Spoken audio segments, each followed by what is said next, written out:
Good afternoon, sports fans from all around the globe.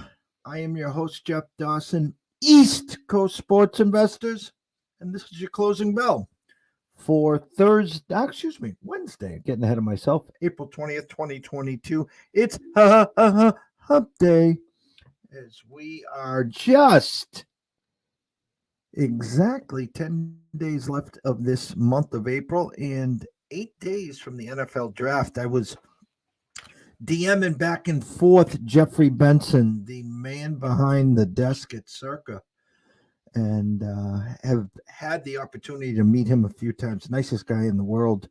And he will be coming on the weekend, actually, the weekend before the weekend of the Kentucky Derby. We're going to get through the NFL draft next week. He's running around with his head cut off. As you can just think about this. If you were working at the Mecca, as I like to call it, at the Circa, and you just get, you had March Madness, which is crazy. I was there for 15 days and nights. And then here comes the MLB start of the season. And now we're into the NBA playoffs. Next Thursday starts the NFL draft, which is in Vegas, by the way. So good luck if you're in Vegas for that weekend. And then the following Saturday, the Kentucky Derby. And then the playoffs in the NHL will be going on. So quite a crazy, crazy time. And we're blessed and honored to have him on exclusively on the 5th of the 6th. I'll have the time and date set up for that.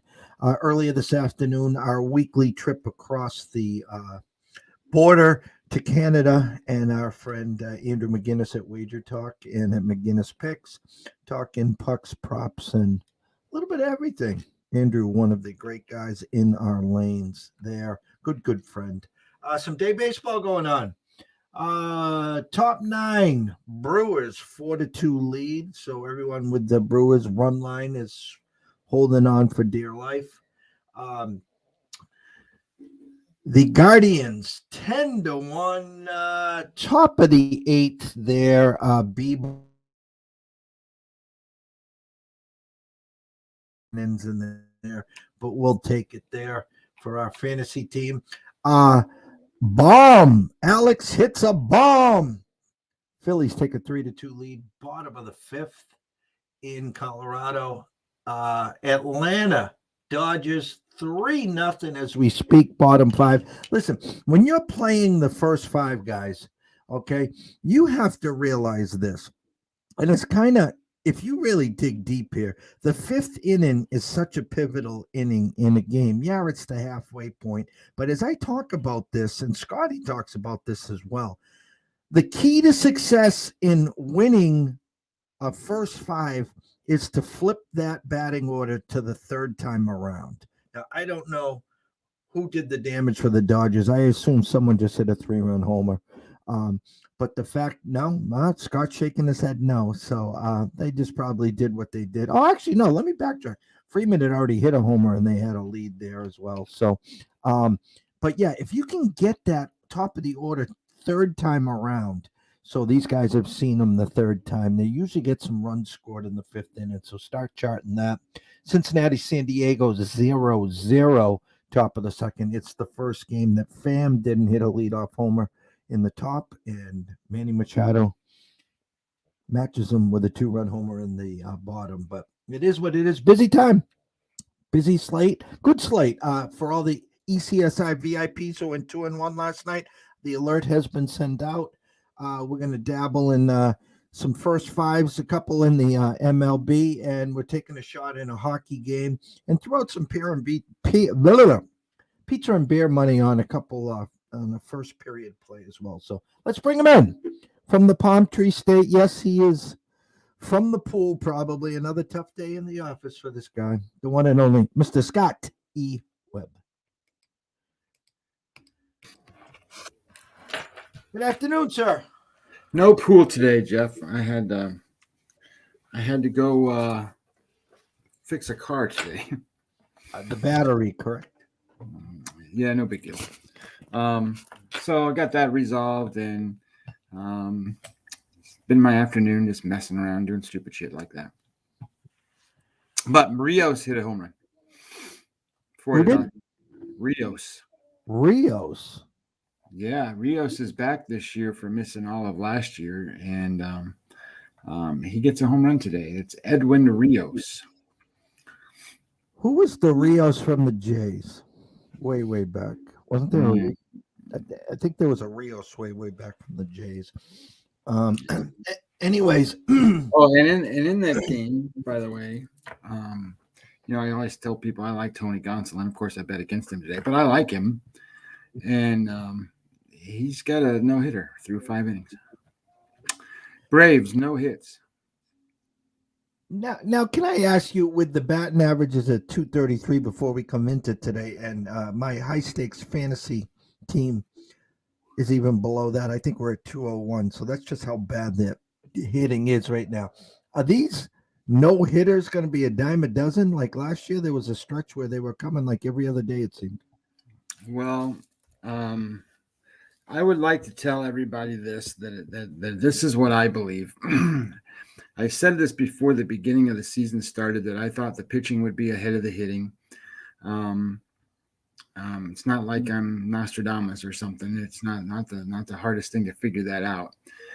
Based off of the idea that looking at how many at bats these guys had in the spring training, they more or less did not ramp up the number of at bats in the 3 weeks that they had to get to where they were supposed to be. Oh, by the way, hi Billy. And my thoughts are that they just played this out like a regular spring training for the batters, and the batters aren't ready to go from day one. So now we're getting into a point where a lot of these guys have played, 8, 9, 10 games, and times 4, so that's 36 to 40 to 45 more at bats plus what they had in spring training. So I think by, what is today? Today's Wednesday. I think by Monday of next week, I think you're going to start seeing the teams be who the teams are, because currently, until the hitters are up to speed, you still can't really tell me that these are the way they're going to perform. They're not going to perform at batting average over 231. That's not going to happen. It's going to get better than that. So they're going to hit more home runs than what they're hitting now. I know Jeff Passan put out a thing about the dead ball again and all this stuff, and maybe it's true. Maybe they changed the ball components and the ball isn't flying as far and as high and all that other stuff. But the offense will find a way, because it always does. And then they have to figure out on the other side, on the pitching side, how do we get these guys out, right? So what was it, 10 years ago maybe? You remember everything was the hard fastball, like right at the knees. That's where everybody was throwing the ball. So then the batters all changed their approach, and they got to a point where they could hit that pitch. And not only could they hit the pitch, they crushed the pitch. So then they started getting batting averages up, and things started happening. So now, what do? They the batters are changing their launch angles and getting paid for hitting home runs. So pitchers are throwing high strikes because they're getting called. They didn't get called back in the day when they were throwing shin high strikes.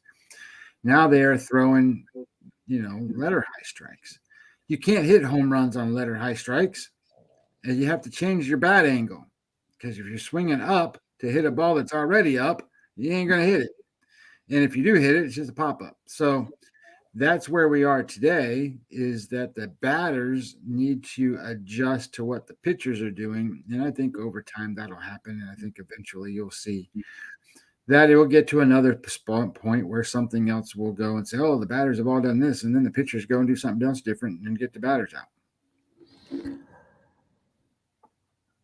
Comical at this point, and the MLB will not release what's going on with the balls again. They're talking humidors, they're talking this, that, the other thing.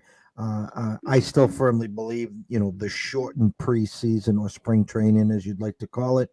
The fact of the matter is that the players were sitting at home getting fat waiting for the lockout to end. I mean, there were some that were out there training. Yes, we saw clips of Mr. Keller throwing the ball over 100 miles an hour, yada, yada, yada. But the fact of the matter is that probably a lot of them were not in game shape, and now they used the 2 weeks in spring training to do it, and the first 2 weeks here to do it. And as I said to you earlier today, and I'll say it again, next week's the last week of April. You flip the calendar to May, I think you're going to see the scores start to go up. I think you're going to see hitting then take prevalence in these games. And then we're going to be yelling, screaming, and hollering in mid to late June and July because they're 9 to 8s, 10 to 9s. And we're going to say, where the hell's the pitching? Well, I'll say this. Remember, a couple things happened on May the 1st. First thing is the pitching is going to be less, only in a sense in quantity. The right now, Major League Baseball has 28 players on a roster. They will have only 25, and they're carrying extra pitchers currently, with the idea being that they weren't stretched out, so they got to get these guys doing whatever, so that they can get the number of arms out there, so they don't hurt people. And I get that. Nobody wants that. So here's the other thing I will say is that this is breaking news, by the way. Manny Pina base hit for the Atlanta Braves. So the no-hitter is over in the top of the 6th inning.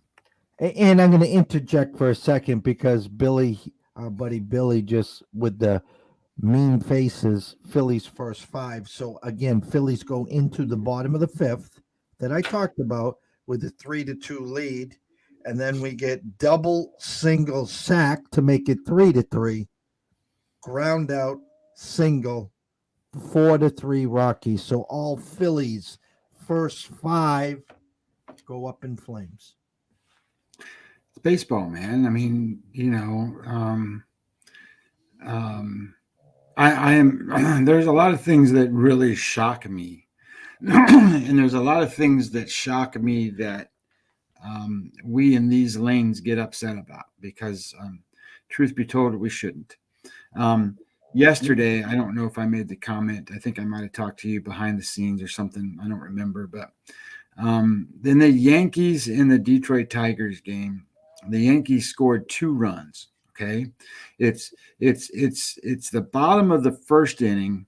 It's the top of the 1st inning, and there's 2 guys out, guys on 2nd and 3rd, and Josh Donaldson's at bat, and Josh Donaldson hits a little pop up. And really, it's a foul ball, to be honest. And the catcher spins around to catch the foul ball, but he's right at the plate. Well, I don't know. Now I was a catcher, so I understand how this works. A ball will go up with a certain spin, and then it comes back down with another spin. So when a ball comes down on a foul ball, it's going to, and you're spinning towards it, by the way, at the home plate, it will move probably 20 feet. I know that sounds like a lot, but it will. It's going to move 20 feet towards the pitching mound. So if you are a catcher and you're trying to catch it, you need to walk out towards the pitching mound to have it come to you. It's like first when you watch those guys at first base when the ball gets popped up and they stand there and they kind of move over real slow to get it. That's because the ball it spins back.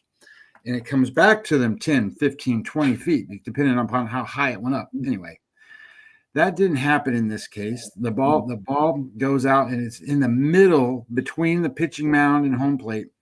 The first baseman, the third baseman, the pitcher, and the catcher are all standing around, and they watch the ball hit. It falls in between all 4 of them. And the 2-run score, and then everybody's crying because they got no runs in the 1st inning, and they lost the bet.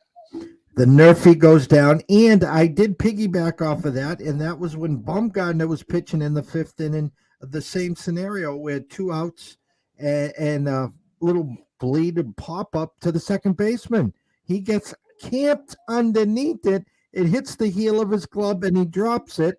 Next guy base hit, and the run scored, and they lose the bottom the first 5. So as Scott says, and I say, yes, it is baseball. And secondly, there's no crying in baseball. But I do get it.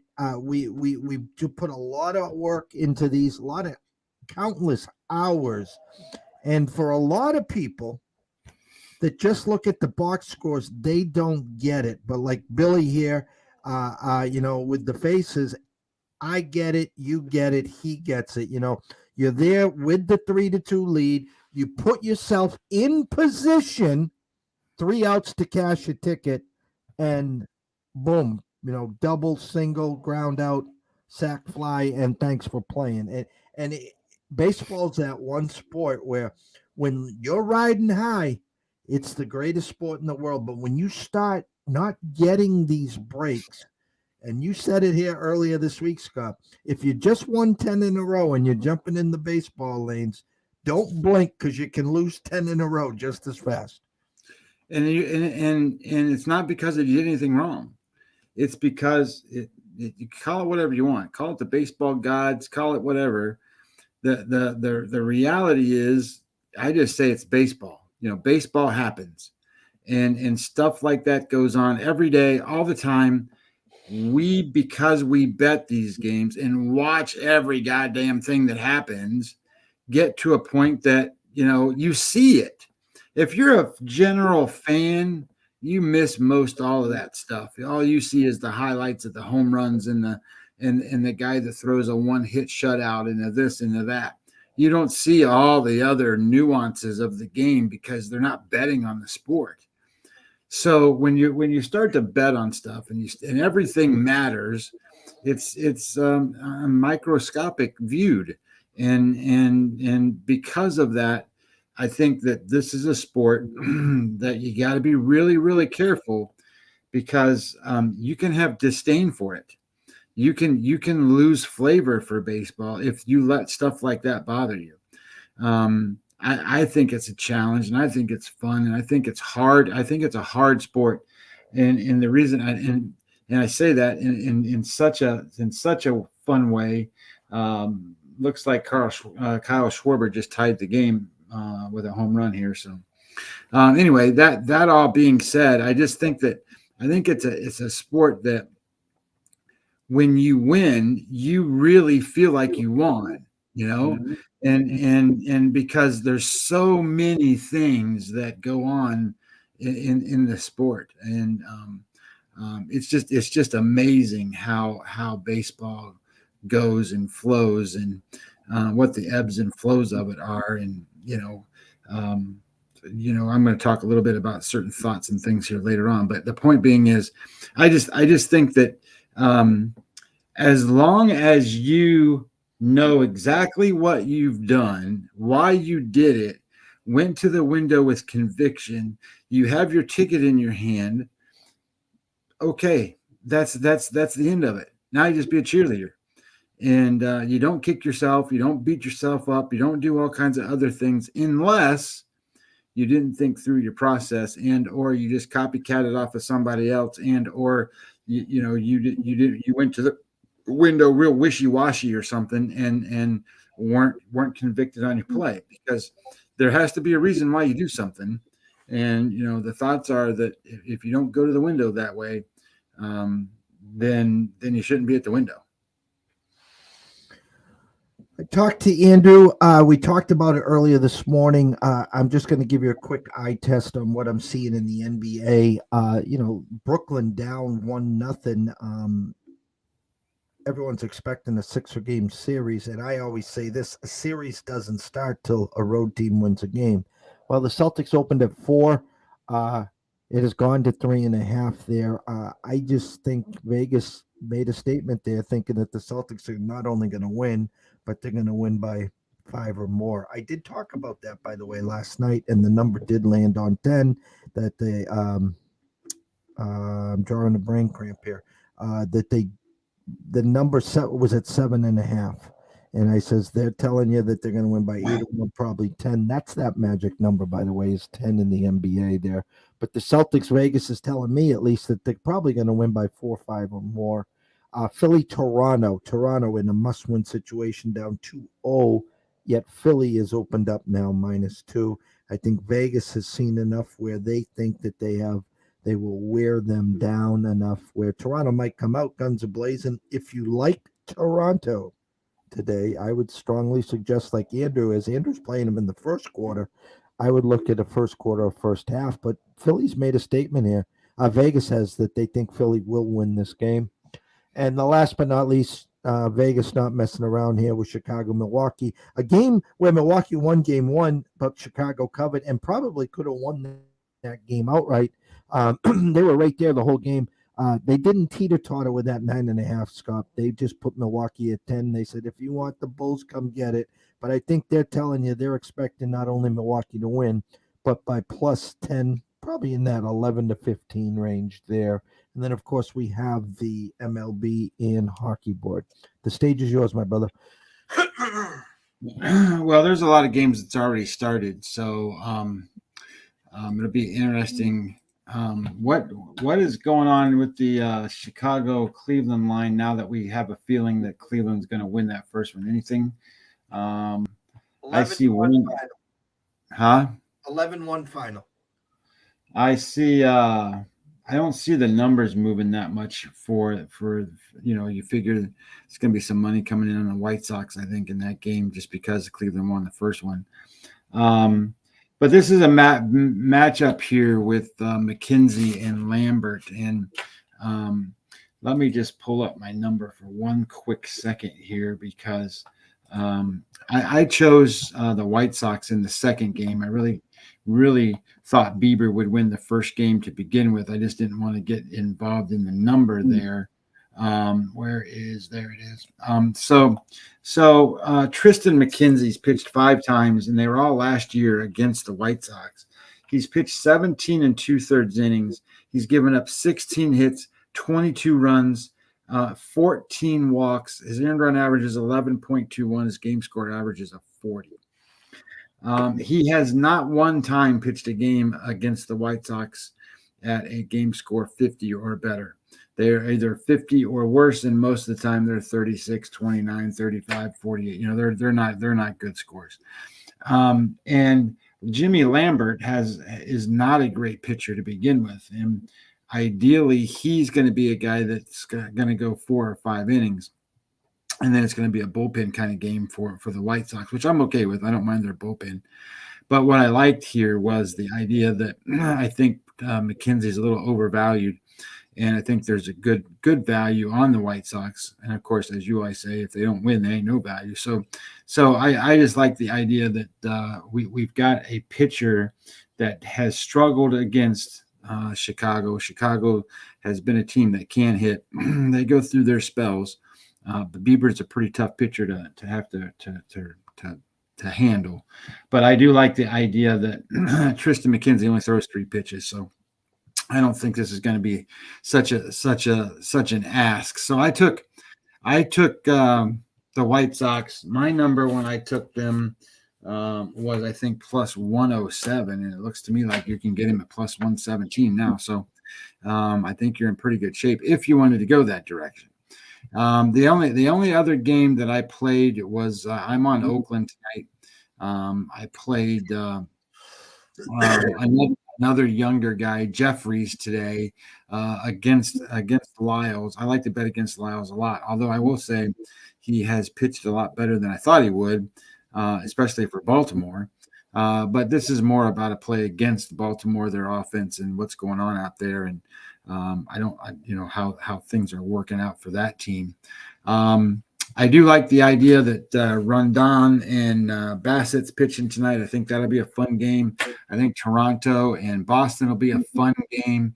And I like Ohtani and Odorizzi as a good game today. I just think people should not be in a position where they underestimate Odorizzi against the Angels. That's all. For myself, the VIPs have their games. I'm just going to tiptoe through the MLB board. I do want to say this, Scott. On the first 5 on Baltimore, Oakland, there was a 20-cent move on on Baltimore plus the half run. It has gone now to minus 125. We got burnt on Baltimore last night for the sweep. We took them full game. They were winning 1-0 after 5, and then down 2-1 after 6. That's how the game ended. So I'm not going to go back to Baltimore and then try to get cute and play them in the first 5 today. But there was a 20-cent move on Baltimore plus the half run minus 125 there. Again, White Sox Cleveland. That's game 2 of a doubleheader. Now, we were talking last weekend how the Guardians put up 47 runs in 4 games or 5 games it was. They come out with 11 after a couple days off in the rain postponements. And so it'd be interesting. The assumption in my eyes would be that the White Sox wake up and then they come back and try to steal this game or even the series, we should say. Lambert McKenzie, an under over of 8. It's down to 7.5 at Circa as we speak. So they're expecting some pitching there. We shall see there. Tampa Cubs. I do lean Rasmussen. So Stroman has gotten us a million times. Either which way we do go. So that's definitely a pass there. St. Louis, Miami. Definitely lean Alcantara. There.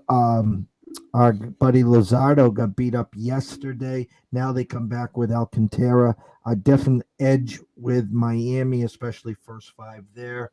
Severino, Erod. I expect Erod to bounce back, and he's had good success against the Yankees. But I'm not going to go in there and find out, as our buddy Billy would say. I know I'm going to sit and watch that one and root Erod on.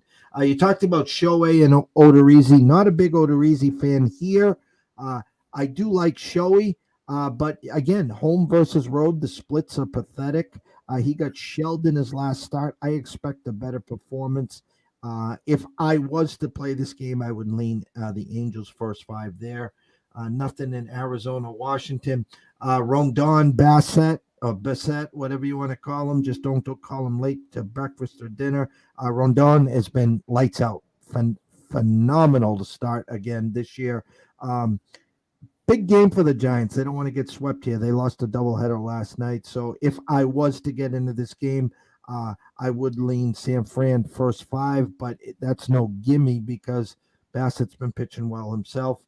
Scott talked about Toronto and Boston. This series last year was 10-9. I fully expect it to be this tight this year. If not, give a slight lean to Toronto. They lost game 1. Berrios is a Jekyll or Hyde. You'll know early which Berrios you got. 2-1 final yesterday. I'm expecting a lot more runs to score. I do lean Toronto here first 5. We shall see there which Pavetta also shows up there. Minnesota, Kansas City. I like Paddock here first 5 because he got a raw deal. He had to face the Dodgers in his opener. And now a Kansas City team that hasn't seen him. He's on the road. I don't think there's any pressure on him. I'd expect a good outing from Paddock. So I would lean Minnesota first 5 there. And Dunning and Gilbert, the only thing I can say there is that I have some Gilbert futures. So I am rooting real hard for Gilbert there. Let me see. And hockey, Dallas, Edmonton. Andrew likes the under 6 in the Stars versus the Oilers. Washington and Vegas. You know what? I'm going to be a nice guy here. I'm going to throw out a pizza and beer number here for you. Give me a second, guys. We're going to break the streak right now. Jeff, you need to replace that lemon water heater.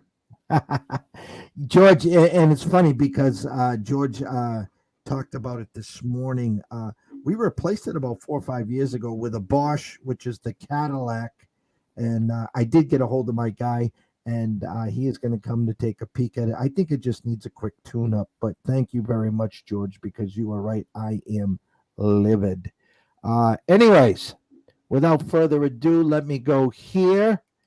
And I'm going to scroll right here, and here you go.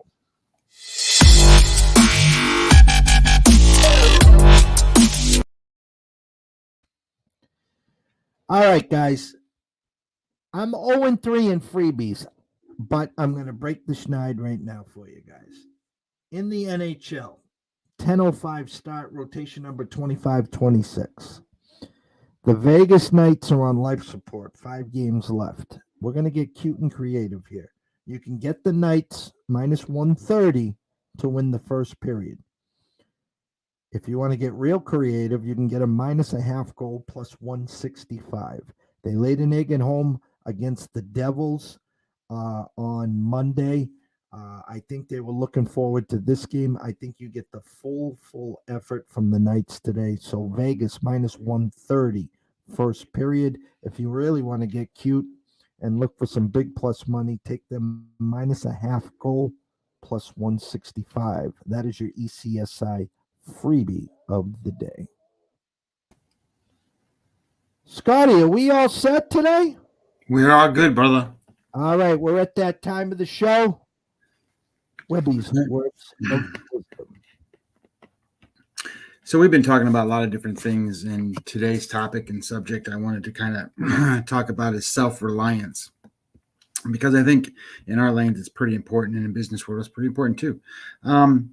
The idea that one can rely on his or her own judgment, choices, be free of the societal influences, is to be self-reliant. That's what it really means.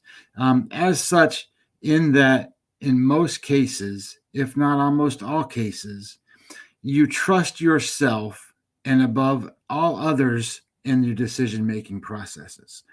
So the idea here is that self-reliance just means basically you're making your own choices without the influence of others. And we talk about networking. We talk about a lot of different things on our show, and a lot of different things that can help you with being in the right spot to make these choices and decisions. So developing self-reliance is an important process, but it's also one you got to understand the steps, because the first one is taking responsibility, and that also includes accountability. So when you're right, you're right. And when you're wrong. Whichever way, though, are your choices, you're accountable.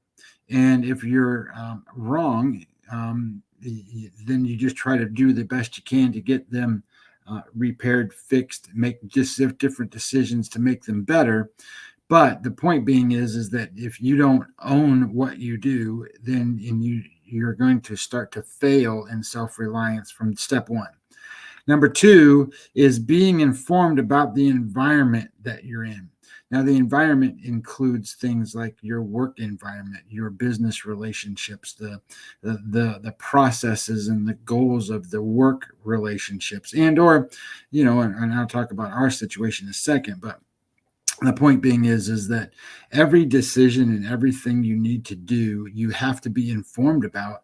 Otherwise, like we talked about with deconstructing the problems, you're not going to be able to reconstruct it back without knowing all the individual components and elements of the problem. So knowing your direction and steps are required to reach your goal. So when you're trying to be self-reliant, you got to have a plan of where you're going, and you got to have goals to get to the end. And if you're not making choices and decisions in that direction or making those steps to get to the goal, then you're not being self-reliant. You're being self-misdirected, and self-misdirected is not really a good approach, I don't think.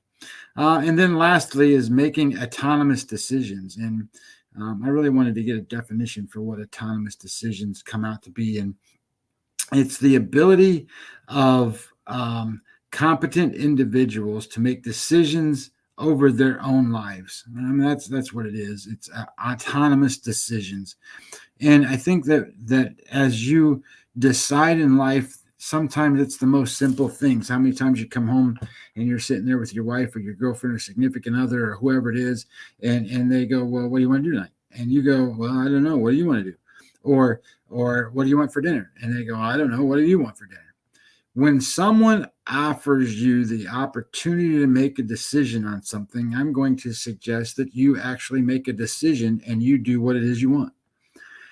So maybe you come home and they come home and they go, what do you want to do tonight? Well, I want to go to Smokey's Bar, and I want to have those ribs they sell or whatever. Okay, and then you go. And that's what I'm trying to suggest is you make the decisions, You make them in the here and the now. You don't wait, and you stay present. Because if you do those things, you're going to find that you become way more self-reliant. And not only that, you impose your actions on others as though they don't impose them on you. So as it comes to sports, think about what our lanes are. Our lanes are very noisy. You got lots of different thoughts out there, lots of different ideas out there, lots of different things that go on in regards to how and what that can influence your brain. And my thing to you is, don't let the noise of others influence the inner voice that you have. Your inner voice needs to be just as loud as everything else, as long as you have done the others and other things, that you have been informed on what you're doing. You know where you're going, you know what your steps are, and you're making the right choices. Then your voice should be louder, and your voice should be the direction that you go. And then lastly, I want to ask you this. So in our lanes, freedom equals to ask nothing, to expect nothing, and to depend on nothing. So think about that. If you don't ask anything, if you don't expect anything, and if you don't depend on anything, what is there? It's just you. It's just you. And if it's just you and you're responsible, guess who's going to make great choices? You are. Thank you as always, sir. Always great words of wisdom. I got a few DMs as you were talking, and I'm just going to throw this out there. The Zurich Classic tees off tomorrow. It's a team event. Myself and Kiefer. If you go over to TikTok at ECSI66, ECSI66, that's my personal account. We're working on the other account as we speak. We put together some videos. We did a quick 15-minute behind the scenes recording, and he cut and spliced that. But the high end, top of the line favorite is Hovland and Morikawa. And if you look at some of these teams, you're wondering how the hell you're going to beat some of these guys. Cantlay and Schauffele and Scheffler is teed up with a good guy. The fact of the matter is, you got to go below. We have two companies that we work for, or we use their information to help us. We do a 1,000-round simulation, and I think we dug pretty deep.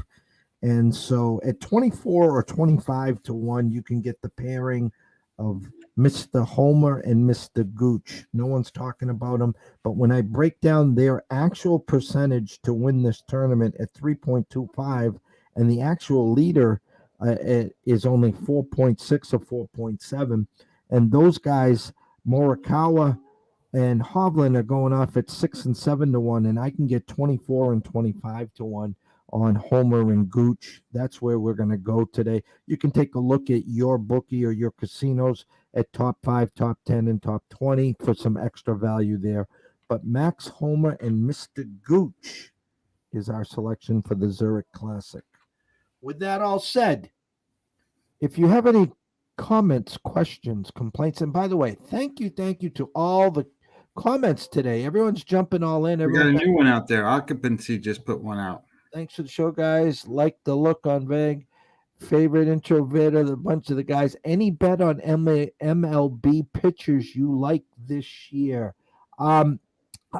Mr. Occupancy, before I left Vegas, I was out there for the madness and the start of the MLB. I took 4 swings for MLB most wins, and I had this beautiful young lady at the Westgate take an extra half hour because my guys weren't on there for most wins. We got some amazing odds with Mr. Gilbert from Seattle, with Alek Manoah from Toronto. I got Bassett at the Mets, and I'm missing one. I have 4. Who's my 4th? I will DM you that, my 4th one, because I'm drawing a brain cramp here. Manoah, Gilbert, Bassett, and Luzardo. Luzardo was the 4th one. And I got 150 to 1, 200 to 1, 300 to 1. And Bassett was the cheapest price. And he was the number 3 for the Mets. And then he dropped down to Number two, because of the DeGrom issue there. But I can't thank everyone for all the questions. That's what we're here for. We're really trying to build a community to ask questions, and so we can give out the information that we think. And we're not always right. We're, if we were a Major League Baseball player back in the day, if we were right 3 out of 10 times, we're in the Hall of Fame. And that's why we have the Discord channel as well. So anyone interested in potentially jumping on board that wants to be active, we thank you. Anything, Scotty, to give Mr. Occupancy? No, I've seen him on Twitter here jumping around a little bit, and he does some of his own stuff and puts out lots of he does a lot of hockey stuff, I think. Mm-hmm. So I've seen his putting out his plays and some different things. So much appreciated for him jumping on and saying hello and nice to meet you. Do you have a sleeper pitcher, dark horse, that he might be able to take a look and dive into? Well, the guys that we've been talking about are all right, kind of there. I would just tell you this, that over the start of the season, some of this stuff is pretty cool because you can look at it this way, and this is one of the things I always remind myself, because we sit here and we think to ourselves that baseball is such a long season, and it's 6 months long, and it's this and it's that and all these other things. And that, what the truth is, it is. But the other truth is, the starting pitchers are going to be starting roughly 30 games. That's roughly what they're going to be starting. Well, guess what, guys? They've made 3. So 10% of their starts are already in. So you can start to get some ideas on different things of where pitchers are and what the different things are. And one of my favorite pitchers that, and I've talked about him before, he's basically the number 2 guy now, and really was going to be the number 3 guy out of the White Sox. It's Dylan Cease. Dylan Cease is a monster. I think Dylan Cease is going to be a Cy Young kind of guy in the American League this year. Lance Lynn's going to come back, and he's going to give them some innings, and it's just going to make the matchups really good for Dylan Cease. And he's a kid that's always been able to throw super hard, but he's also a guy that now can pitch. And currently he is he's only made 2 starts. He's thrown 10 innings.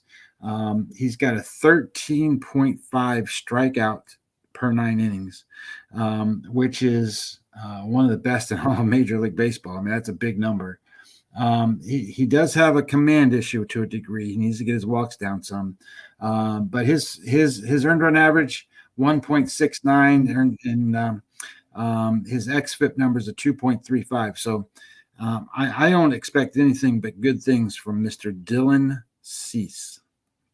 Thank you, sir. Thank you. And again, thanks everyone for all the questions today. That's huge. That's huge. We love it here. If you have any more comments, questions, concerns, you can DM me at EC Sports Invest. You can DM Scott at Webby20MLB. Follow us on the Twitter. If you are on YouTube or Twitch, please do us a favor. It's like tipping the dealer. If you haven't subscribed, just run over there. Subscribe. It's free. Smash the like button. That's all we ask.